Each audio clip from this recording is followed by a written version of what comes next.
Okay, this is a special presentation with Oscar season looming. I am here with Mike Wendt, production coordinator for the Greater Cleveland Film Commission and filmmaker.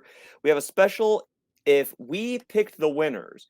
If you listen to my Showdown at the Movies podcast, we did the same thing last year. This is not a prediction video, though. We may make some predictions here and there. Sure. And but this is an idea I may or may not have borrowed from Siskel and Ebert. This is the votes we would make if we had an Oscar vote. And for anyone who listened last year, one thing I want to update on. If you listen to our last podcast, I believe I had 2 votes. Mike, I believe you had 3. Um, Yeah, I should have re-listened to it, but I just remember having a good conversation. Like we had a good time, so I'm happy to be back. So thank you the for asking me back. The one thing I am a little salty about, some of you may remember this, is there was one movie I did not get to see in time. It was a little film called Coda, and I know hindsight is 2020, but man, after seeing that, I know it's so easy to say this with the benefit of hindsight, but if I had seen that in time, I might have had a few more because I totally think the Oscars made the right call. Like something you ought to know, my brother does not watch a lot of Oscar bait movies, Sure. prestige pictures, whatever you want to call them. He's the one who sold me on that, and he was a big fan of that. And yeah, if I do kind of wish I could turn back the hands of time and pick Coda, but say la vie. Like you Yeah. gotta, as I said in my recent Science Boy short film, you gotta face forward and not stand with your back to the future. Well, yeah, it's one of those. Coda was, you know, I I think ultimately it was more accessible than Power of the Dog, which everybody else was seemingly predicting to win. Mhm. And Power of the Dog is a very well made film, very well acted. And, you could arguably say it's a great film, but it's also very dark. And during a year where pandemic was still looming, I'm sure Coda was the winner because it was so optimistic and it's one of those easily accessible movies, I would say.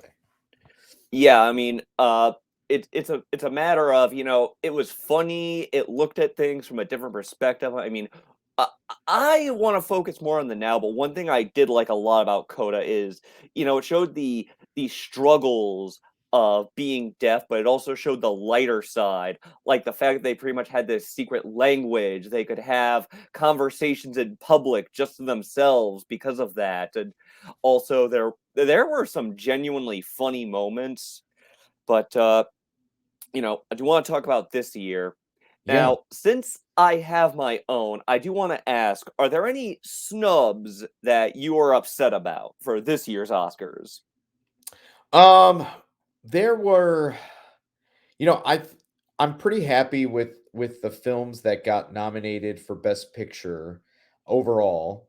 Um I would say there's just a couple, like, certain categories I think, people should have been nominated Mhm. possibly. Like, to me, Top Gun Maverick was my favorite movie of 2022. And it's kind of, I sometimes people laugh at me for saying that because more I usually have more highbrow choices, but I thought that the director of that film should have been nominated, is, Mhm. along with the other nominations it got, because that movie could have just easily been a cash Right. grab. It could have been lazy, and Mhm. it but it takes a strong director to elevate that kind of a movie and to make it as entertaining as it was. I think that he should have been nominated for best director. I definitely understand that. I was taken aback. I wasn't. I wasn't quite as euphoric as a lot of people about Top Gun Sure. Maverick, but what I will say is, let's just say let's just say the hype doesn't bother me. Let's put it that way. Sure. I can live with the movie being this beloved, and I do agree with you 100%. Like, I remember seeing trailers and just thinking, oh boy, another cash in legacy sequel, but Yeah. it was so much more. Yeah. It's just it's a ton of fun, and it's like very riveting in my Mhm. opinion. But in terms of snubs, the two I am kind of ticked about is the one movie I am so mad didn't get any Oscar love is The Menu. And if we're talking about surprises, Oh yeah. when I first heard about this movie, I thought it was gonna be like I thought it was basically just gonna be like an Oscar bait version of the Ryan Reynolds movie Waiting, but Yeah. it was so much more. And if we're talking about like a a broad appeal, like I saw people who, like you, have this highbrow taste in movies. They loved it. People who love like trash cinema loved it. My family who like I can't get to watch these kinds of movies. Like this, The Menu beat out Doctor Strange as our mutual favorite movie of 2022. No, The Menu is a highly entertaining movie. And I think I was surprised. I thought maybe Ray Fiennes could have got a supporting actor nomination, Hmm. just because of how like vicious he was as the chef. I also really liked his assistant, Hmm. who she is nominated for the movie The Whale, Hong Chow. Hmm. But I thought she was equally good in The Menu. And then and so was I can't even think of the actress who's in the Northman, and she was in Queen's Gambit. Anya Taylor Oh yeah, Joy. Anya Taylor-Joy. Yes, yeah. I thought maybe she could have got some nomination as well, but yeah, I highly agree. That movie has a lot of similarities to one of the nominees, Triangle of Sadness, and I don't know. It's like I really liked it, Triangle of Sadness, but the Menu I could see also, potentially overtaking that, as far as the attention that it eventually got. Yeah, I am honestly trying to avoid talking too much about The Menu, even though I loved it, just because, Sure, man, the less you know going in, the better. absolutely. The other snub I'm just a little disappointed about is I know this is probably going to make me sound like the kind of person I make fun of, but I am still just a little disappointed that Now You Know from the Weird Al story did not get a Best Original Song nomination. I mean, look, I know they have these BS rules that prevented it from getting that nomination, and I know that Weird Al should have gotten an Oscar nomination. I know that kind of makes me sound like the person I make fun of, but come on, the ask is reasonable. No, yeah, that was one of my favorite movies of last year. Just because it was so fun and original, and yeah, it would have been a nice, I think, a nice nod to Al if he would have got a nomination for that. But you know, sometimes the Academy's weird. Right. They have their biases, I would say. Right. Yeah, I mean, it's sort of like how the opposite can happen. Like, I know, like, some kind of rule about how it has to screen in LA for so many weeks. And I know the opposite has happened. Like, Crash actually benefited from that obtuse rule. Like, it was the best picture winner for 2005, even though it was released in 2004. Right. But, yeah. Their rules can be a little weird. Like, I remember some Yes. people griping that I remember several people are still upset to this day that no songs from The Graduate were nominated for Best Original Song because Simon and Garfunkel didn't know they had to fork over the money for that. Right. Right. Yeah. No, I actually, speaking of like Academy rules, and I'm sure we'll get to it, but I just got through most of the movie To Leslie, Mhm, um, just before we recorded, just so I can have an educated opinion about her performance in that movie, because mhm. that was one of those movies that, the nomination was a huge surprise, and there's still Right. a lot of people who think that there was some rules broken for Mhm. that. But yeah, we'll get to that category when we get there. Right, yeah. I hate to admit I pretty much only know about that because of the controversy. Sure. I will get to my pick for best actress when we get to that category naturally. Um, but one other thing I wanted to ask. Now, now you have seen like all or at least almost all of the pictures that were nominated, right? Or at least like broad Yes. sweeps. Pretty okay. Yes, I I've seen all the Best Picture nominees, yes. I will confess I did not see all of them. Even the one movie, even as far as like obvious movies, I actually did not catch Avatar: Way of the Water. I Okay. hate to admit, like Siskel and Ebert, I wanted to do a worst nomination, but I actually don't have one. I was tempted to nominate Avatar: Way of the Water, but I will not do that. A, I didn't see it, so it's not fair. And Yeah. B, I was pretty much braced for it. Like, it's gonna happen. I can't be upset because I know it was going to happen. So I'm just gonna let it slide. No point in getting upset. It's Yeah. a I know. waste of emotion. I did not have of I thought all of the Best Picture nominees were worthy. I have no problem with any of them, and yeah, so I don't have like any worst nomination, because, well, it's like sometimes I've worked with some of the people, Mhm. like, either indirectly or somewhat, so I always like to avoid saying anything is worst. That's just That's fair. yeah, I think it's just one of those things in the industry. It's like there's too many people who are connected, and Mhm. I don't want to ever tell somebody that their movie is not good, because it's hard work, obviously, to make a movie. So That's fair. yeah. I mean, I remember when Siskel and Ebert reviewed Ed Wood. I forget if we had this discussion.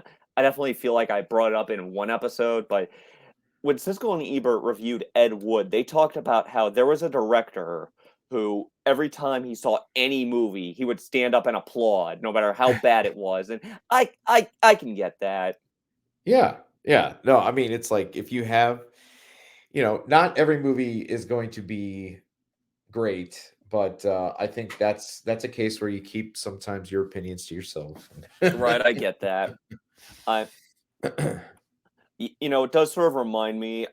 I didn't have as much to say about the Razzies this year, other than the fact that if I had been actually foolish enough to put money on it, I would have lost money on them kowtowing to that stupid Morbin time meme. But Oh, yeah. a lot of people, the one thing the Razzies came under fire for this year was the fact that they nominated a young actress for Yeah, her performance in Firestarter, and it's like, yeah, I can see why some people are ticked about that. yeah. Now that was one of those movies that I did not particularly care for, but, it's not really, you can't really fault somebody who is, she's only 10 or 11 or something Right. like that. I think that, with time, Mhm, she'll get better. mhm. I think sometimes that, the problem lies with the script with that movie. Right. So it's not I not typically I didn't actually necessarily her see fault. I didn't actually see it. I fleetingly considered watching it, but, between getting busy I did rewatch the first one with Drew Barrymore, Oh yeah. but, pretty decent flick. Yeah. Uh, I was actually watching that kind of in preparation, but then I got busy, and there was just this feeling, do I really need to see this movie?" Sure. But, let us move on to our nominations proper. I want to start off strong with Best Director. Now, Mm. who would be your pick for Best Director? Yeah, this is a really stacked category in my opinion. Each are very worthy, and last year, I remember when we had our discussion, I was, you know, if I had the vote, it would be for Steven Spielberg Hmm. for West Side Story. And I personally love the Fablemans, Hmm. but I'm not going to be picking Steven Spielberg this time, which is it's a little bit hard for me to do just because I'm such a admirer of his work, and like I said, I do really love the Fablemans, but for the originality of the film and its inventiveness, and it's a film that made me laugh, it made me cry. I'm gonna say the Daniels for Everything Everywhere All at Once would get my vote for best Hmm. director, and it's just one of those things that they are the youngest of the bunch of all the nominees, and I also think Todd Field did a great job with Tar, and Ruben Ostlund did great with Triangle of Sadness, and um, but yeah, and Banshees was one Hmm. of my favorite movies of the year as well. But I'm gonna go with the Daniels for Everything Everywhere. That is a good choice, and we'll talk. And I'll get my chance to talk about how much I loved that one too. But it's kind of funny because one thing I want to make clear in case this comes up because it certainly came up last year. Mike and I did not compare notes, and a big reason for that is I wanted surprises. I kind of wanted each of us to be surprised by our choices, but the funny thing is how Steven Spielberg kind of feels like the runner-up in both of our categories. Hmm. And like you, I really wanted to pick the Fablemans. Again, there was so much visual storytelling, but in Yeah. terms of like visual storytelling, I have to go with Edvard Berger for All Quiet on the Western Front. And a Mm. big reason I am picking that is, I watched it. I was laid out with some kind of flu after I was laid out with some kind of flu, and I knew I had to catch up with it after the in research for this episode. Like until it was nominated for all the Oscars, I'll be honest, it kind of flew under my radar. But Hmm. when I was sick, I knew it was the perfect time to catch up. I'm glad I did because it's a great movie, great adaptation. And the reason for my best director pick is that, it's a foreign movie, lots of subtitle reading, but it just communicates everything visually. I mean, you have these scenes of like soldiers dying in mud that are just so beautifully shot, and so much of the movie just looks so good. It's almost like this Dadaist where it's like beautiful because of how ugly it is. No, highly agree that it's a very good film. That was the last of the Best Picture nominees that I had to watch. So I was very close to you know citing different people from that film. I think it could definitely win Best Cinematography Mhm. for sure. Um, but yeah, it's a pretty great achievement. Definitely. And speaking of All Quiet on the Western Front, I kind of want to get this one out of the way, Sure. just because it's one I struggled with. The best adapted screenplay. Um, I will Yeah. admit, I struggled with this one because two of the movies on here are movies I did not get to see in time.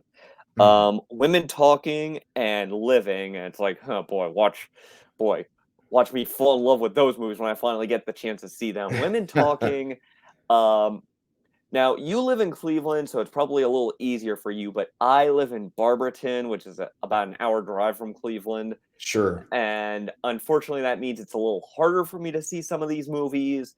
Women Talking, it's not available to rent yet, it's not streaming anywhere, so I did not get the chance to see that. um I don't know if it's worthy, but Living I also did not get to see, and I struggled a little bit with this one because, like, man, I liked Glass Onion a lot, but it's like best best original screenplay winner, or excuse me, best adapted screenplay winner. Like I was Sure. totally happy with Knives Out getting the best original screenplay nomination in that year. Uh, also a very stacked year, I might add. Oh yeah. But I will admit I was tempted to give it the Schadenfreude vote just because I would love to stick it in the face of certain people, but I just don't think that's right. I Sure. I just I just can't make a vote out of spite.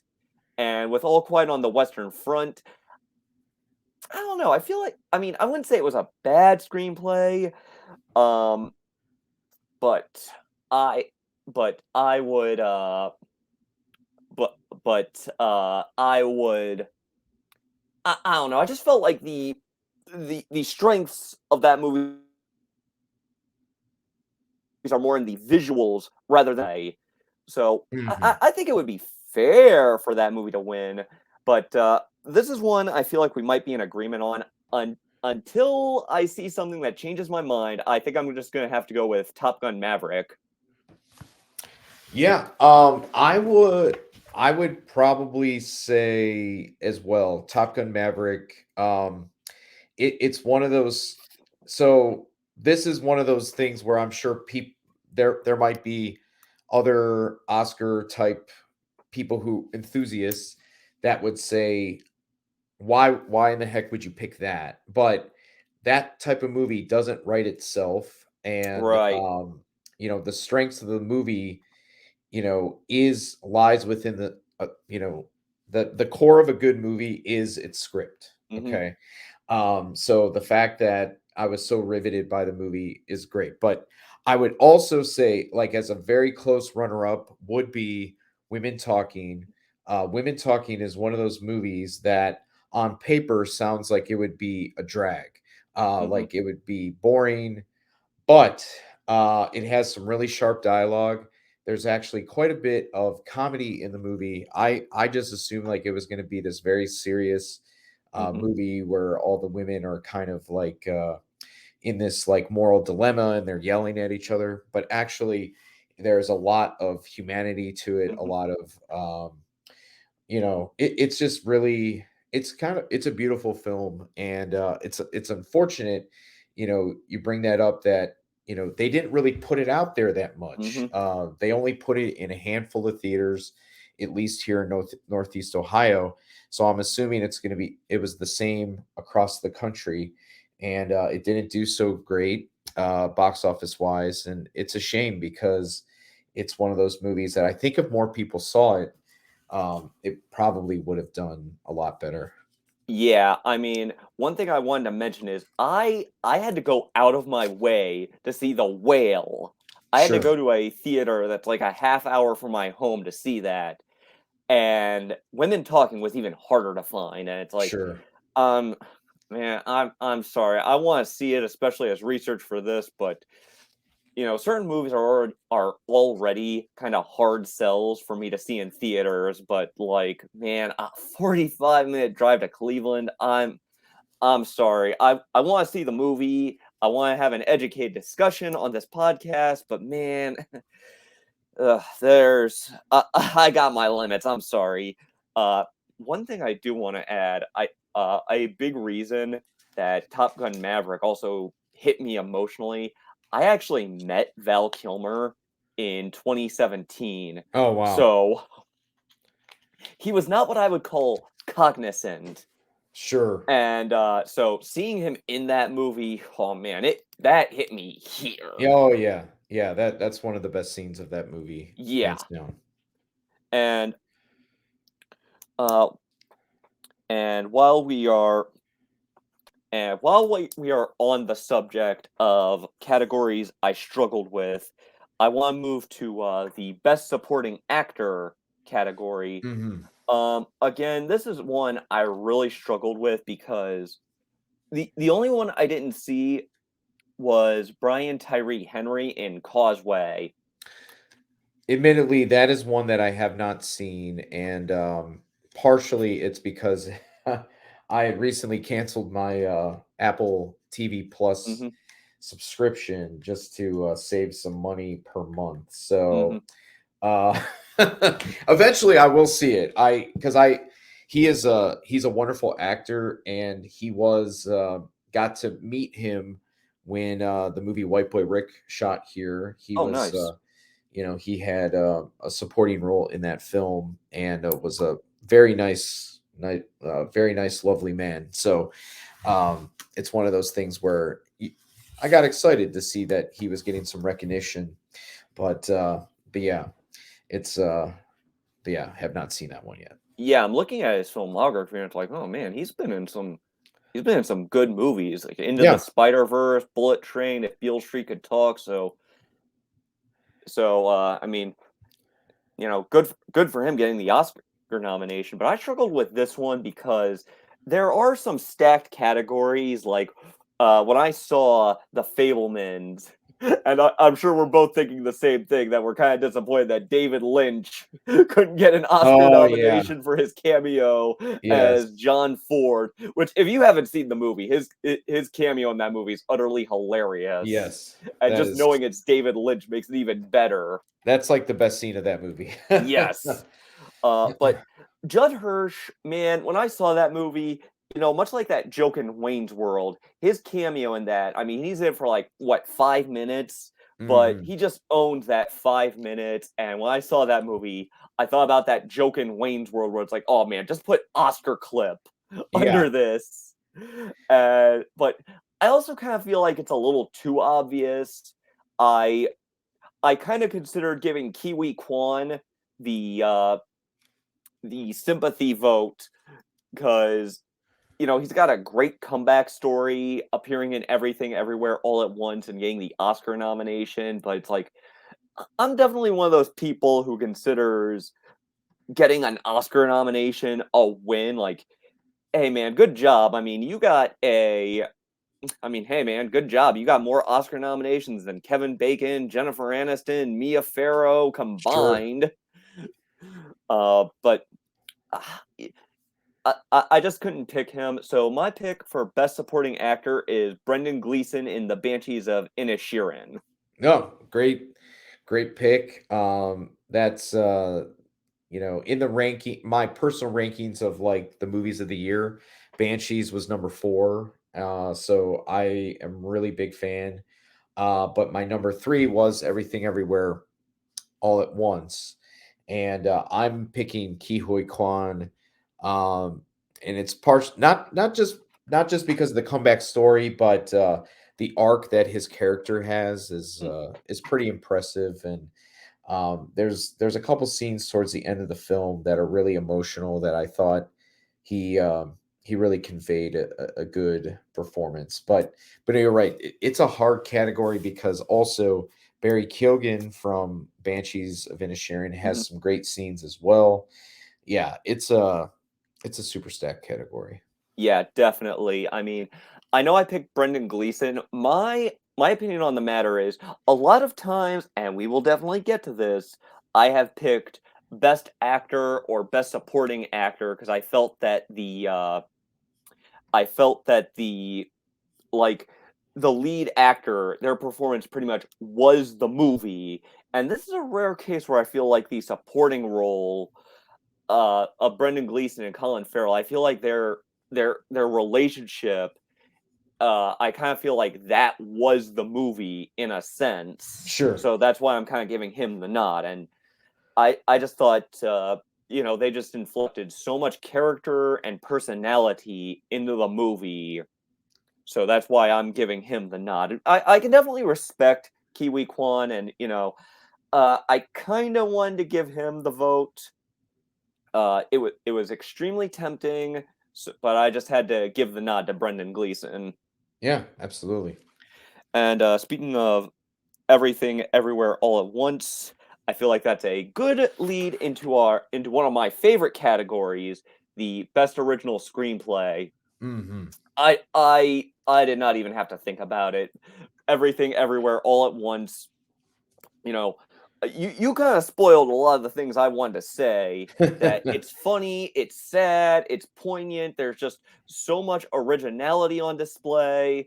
Like in a slower year where that wasn't the competition, maybe some of these other movies, like I could see Tar, The Fablemans, or Banshees. I could see giving them the vote if Yeah. if that weren't the competition. But man, just so much on display in that movie, and I know a lot of it came out in the visuals and the directing, which you already voted for. But in terms of just like an original idea, and Yeah. 2022 oddly ended up being like the year of the multiverse. Yes. Doctor Strange was another movie I really enjoyed.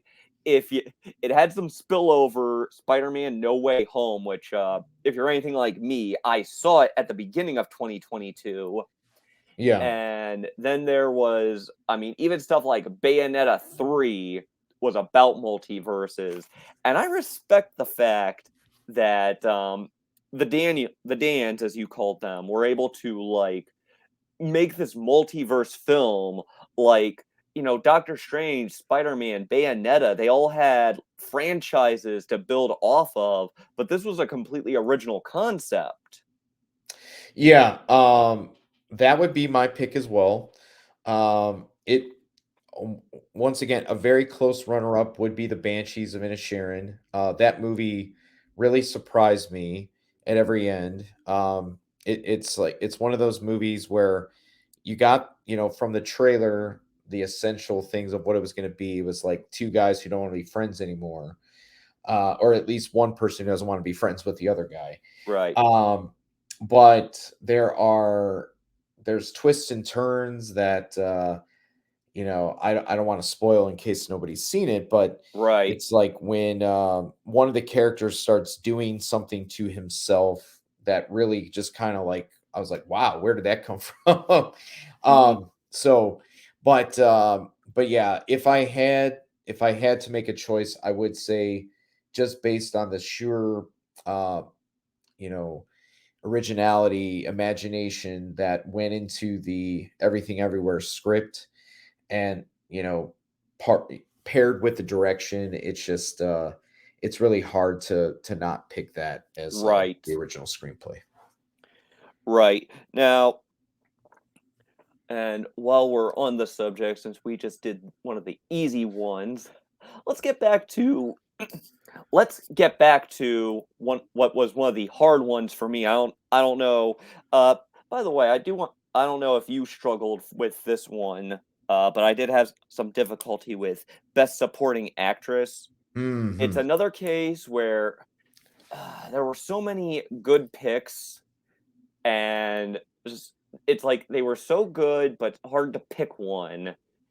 Um I what was your pick for best supporting actress? Yeah. So mine is going to be now. It's going against like who's been winning everything, I guess. Mhm, But I'm gonna say my choice would be Carrie Condon from Banshees of Inisherin, and where on paper it could have just easily been a sister role, to I mean, she was the sister to Colin Farrell's character, but she's given these couple scenes where she has, there's one scene where she has to let down Barry Cogan's character down, because he's trying to mhm, get her to go on a date. There's a couple good scenes she has with this woman at the like the post office shop. I don't know. I just thought mhm, she really surprised me with her performance, and mhm.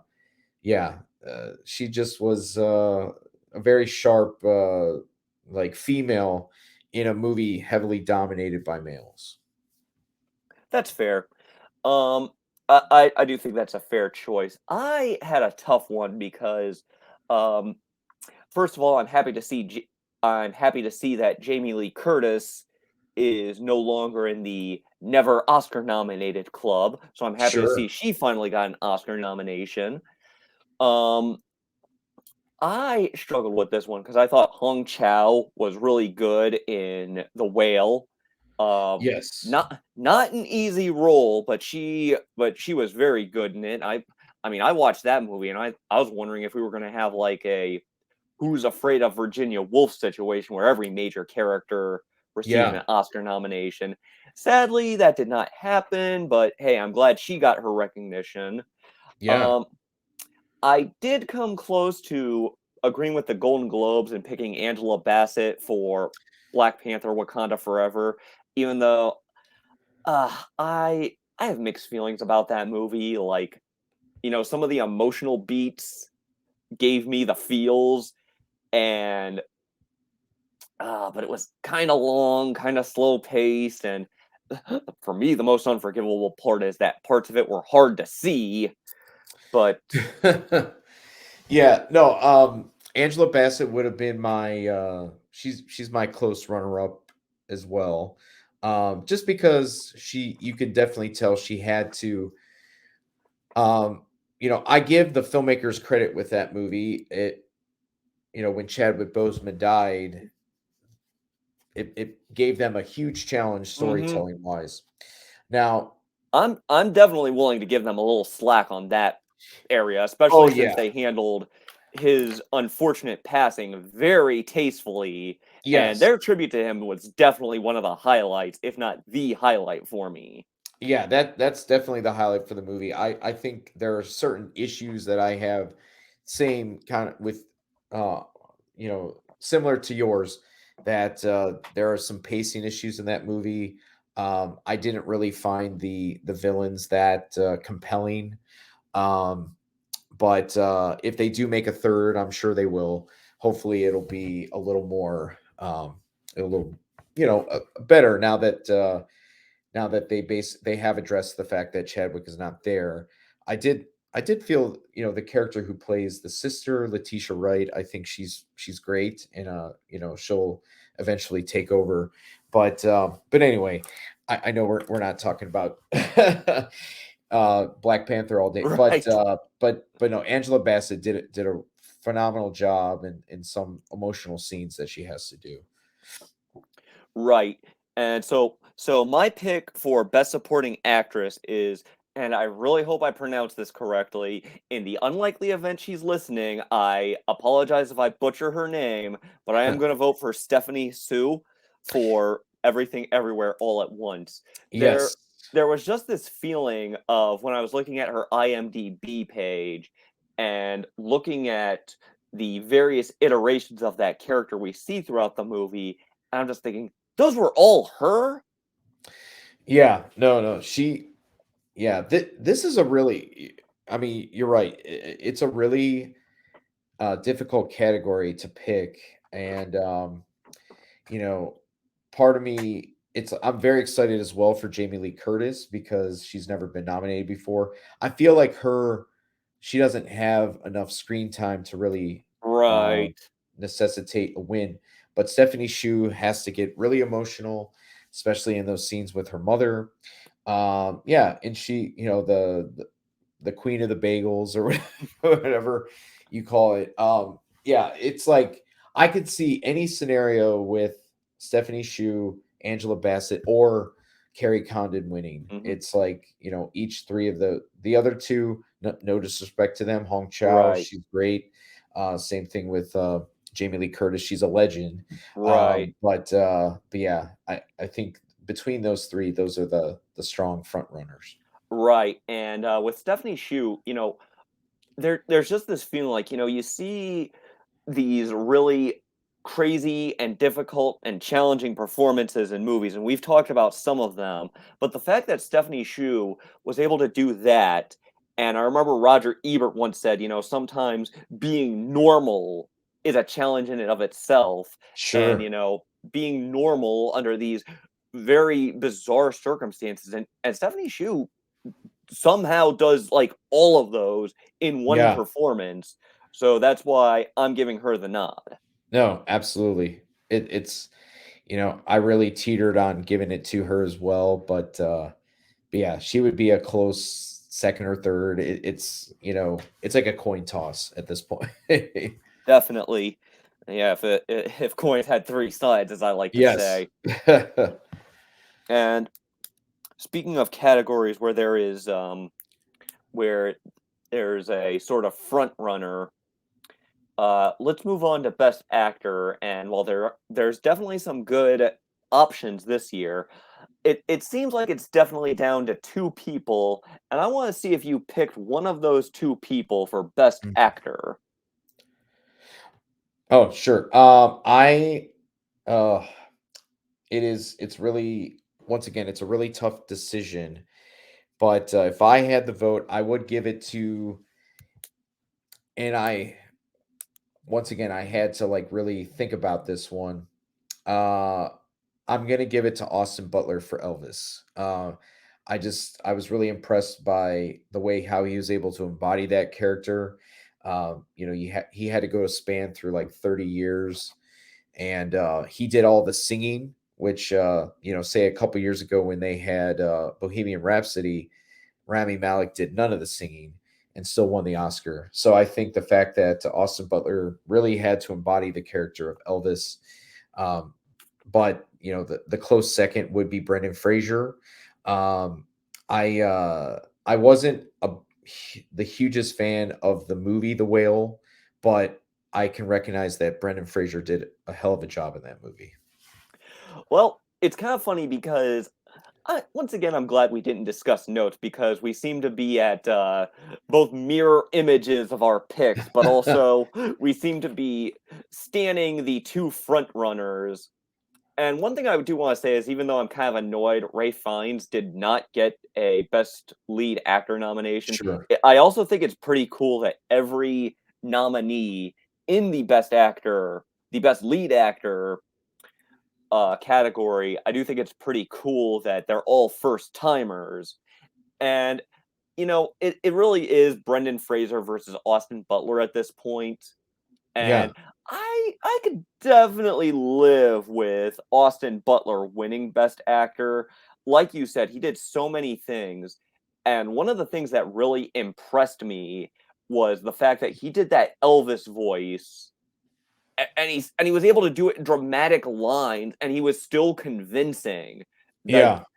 it like that is talent. I mean, he's got so much competition for Elvis. There was Kurt Russell, Bruce Campbell, Jack Right. White, Right. and he's still standing out among those titans. But Yeah. I have got to pick Brendan Fraser. Um, for me, I have said before that so many of my picks, like my picks for the last couple of years, and I've actually been I can't say I've been in agree I can't say I picked an advanced the winners because unfortunately I didn't see The Father with Anthony Hopkins until after the fact, Mhm. but Mhm. I I'm still I still agreed with them. So I just can't say I picked it, but I do feel like it's a matter of the lead actor essentially was the movie. Yeah. And I normally don't it is becoming an increasing pet peeve of mine where the performance is basically just someone buried under makeup, but this is one I'm willing to defend because the title character in The Whale is supposed to be so disgustingly overweight that John Candy would have had to wear a fat suit, and I Right. just don't know if a really obese actor would be able to handle the physicality of that role. So that's one reason I'm willing to defend Brendan Fraser's casting, but he is just so good, and he just adds a level of warmth and likability to a character who did some pretty scummy things. Yeah. No, it's like I said, it's one of those movies that the performance outweighs some of the issues I have with that movie, in the ways of the story, the way how it's shot sometimes. The cinematographer who did that movie is a great cinematographer, Matthew Lebatique. But I feel like sometimes the way how it shot him, it's like you're always supposed to be disgusted with him, or the way how it makes him almost look like this, you're almost like a spy looking at this Mm, um, disgusting character, even though he does have a big heart, but he does have a lot of grit. So yeah, there's sometimes it was hard to watch, I think, as somebody who's kind of struggled with weight in the past. So um but no, but really at the end of the day, the conversation should be, does he give a great performance? Absolutely, he does. I mean, and there's some scenes, especially towards the end of the film, they're very powerful, and it's all thanks to his performance for sure. right.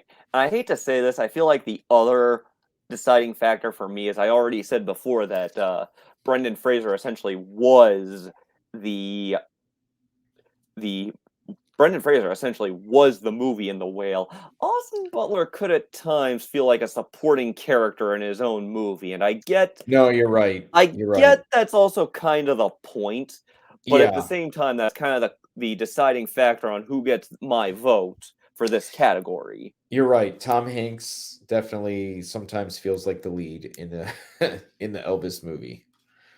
Yeah, though, that's also a discussion for another day. I mean, I remember Yeah. one Yeah. guy saying Tom Hanks sounded like Bulky from Perfect Strangers, and I don't think he was wrong. No, I'm not gonna disagree with that. Though I'm not gonna lie, I also joked, man, if Tom Hanks ever actually said, "Don't be ridiculous," instant 5 out of 5 for me. Yes. Yeah. Well, we are winding down our categories, and we can't talk about one without the other. Since we talked about Best Actor, it is time for Best Actress. This is Mhm. another one I did not have to think too hard about. I saw Kate Blanchett in Tar, and I thought, "Yep, she's my vote for best actress." I mean, she just does so much. This is another case where the performance pretty much is the movie.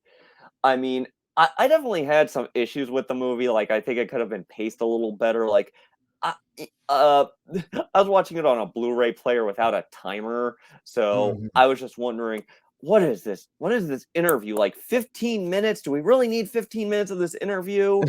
And but she just commanded the movie. I mean, she could be quiet, she could be loud, she could be over the top, she could even be funny and weird in certain scenes. Like Yeah. an there's an accordion scene that is too good to give away, even though I'll probably share it on my Facebook.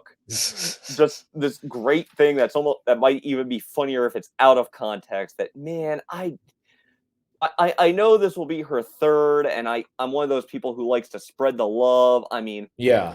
I would be so happy for Michelle Yao or Michelle Williams. I guess the battle of the Michelles, but I have got to give my vote to Kate Blanchett. How about you? Who would be your pick? Yeah, Kate Blanchett would be my pick as well. I thought Tar was brilliant, and her performance in it was a big reason why that movie is so good. Um, and I mean, there are some scenes that are like, you're right, that are kind of like surprisingly funny, because that's once again a movie that had almost like a misleading trailer. It almost made it seem like this very dark, I don't know, like mysterious type Hmm. movie, but it was actually kind of a straightforward look, character study, I would Hmm. say. And so she's great. I would also say, yes, Michelle Yeoh would be, as you know, probably a close second. And I really liked the work that Michelle Williams gave, playing Spielberg, essentially Spielberg's mother. Hmm. She has there's been some people who don't particularly like her performance because they say it's too over the top, but Mm. look, having seen footage of Spielberg's mother, she nailed it. And then like I said, just started finishing watching, or I started watching today, To Leslie, Andrea Riseborough, and she gives a hell of a performance in that movie. I can see definitely why it was nominated, even if it's like under weird circumstances. Right. But yeah, it's like as much as I want to give it to Michelle Yeoh, I gotta say, Kate Blanchett, wow, Mhm. like, damn, she just she knocked it out of the park. Yeah, my sentiments exactly. I I will admit I am actually trying to avoid the two Leslie controversy just because I don't feel like I know enough about it. Sure, Um, though what I will say is I don't know a whole lot about this actress, so I'm kind of happy she got an Oscar nomination, even if it was yeah, through weird rules. I see she's been in some good movies, like I see she was in Birdman, so again I'm happy for her. But it is time for the big kahuna, the big hmm one, Best Picture.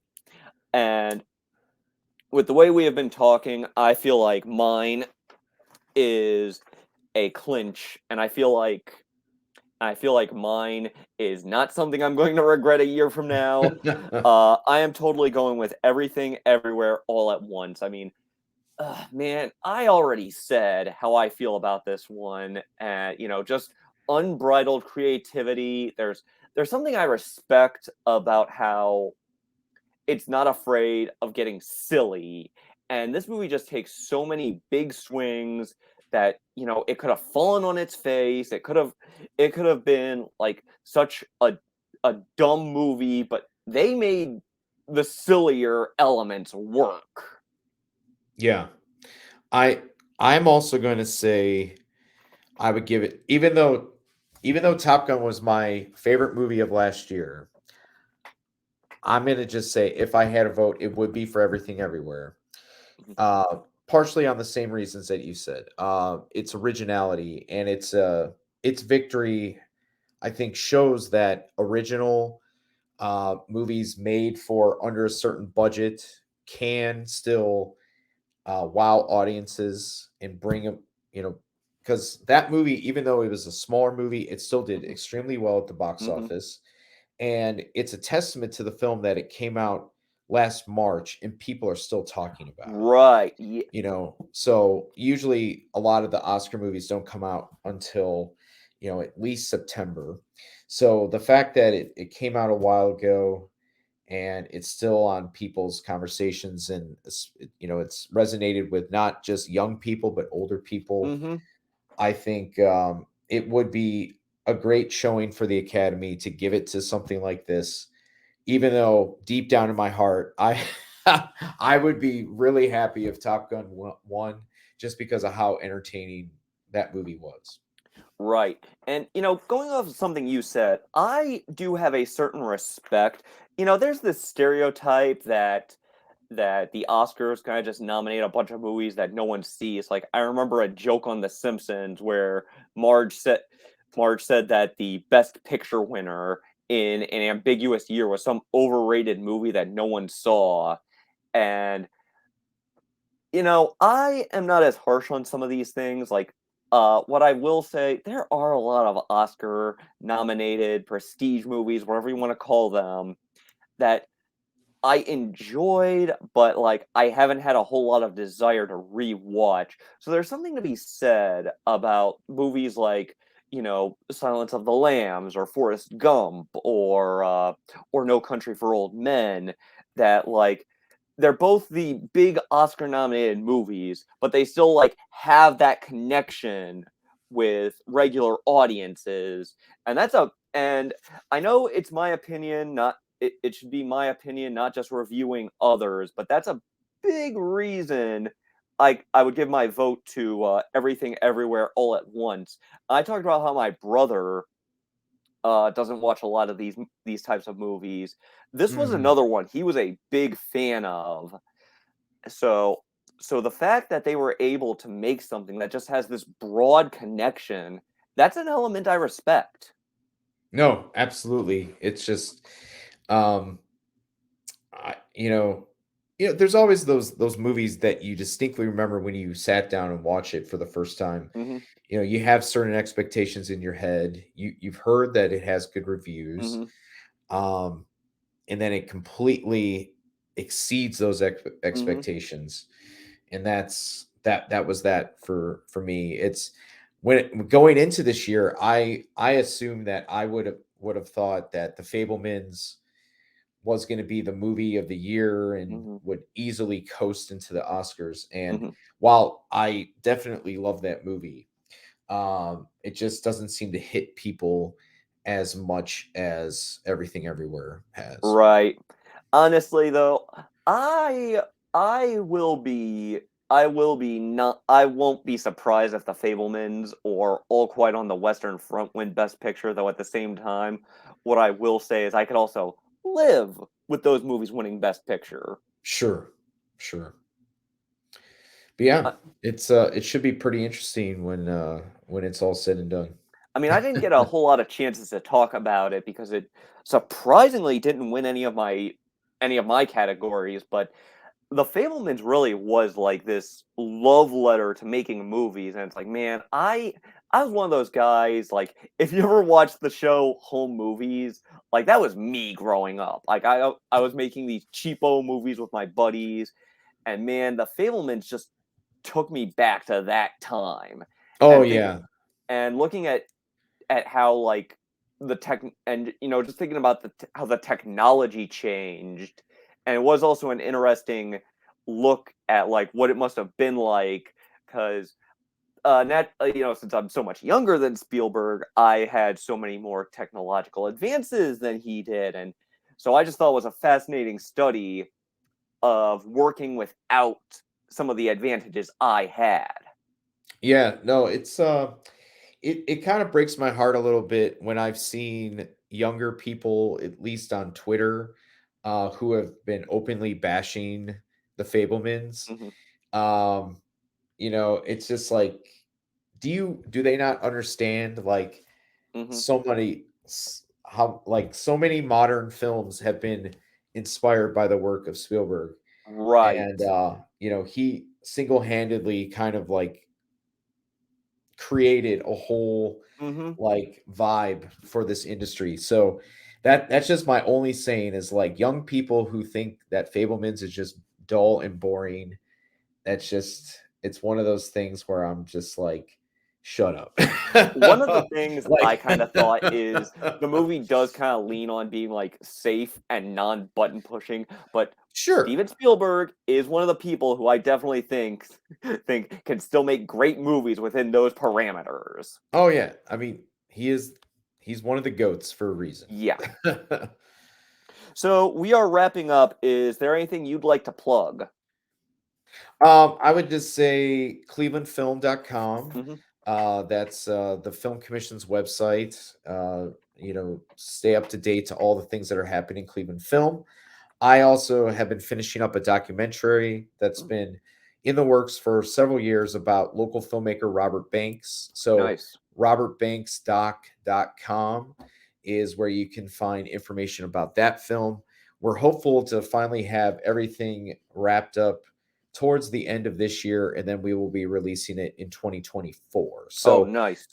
very excited about this. It's been 6 years in the making. Mm. Documentaries are Wow. are labors of love, but Definitely.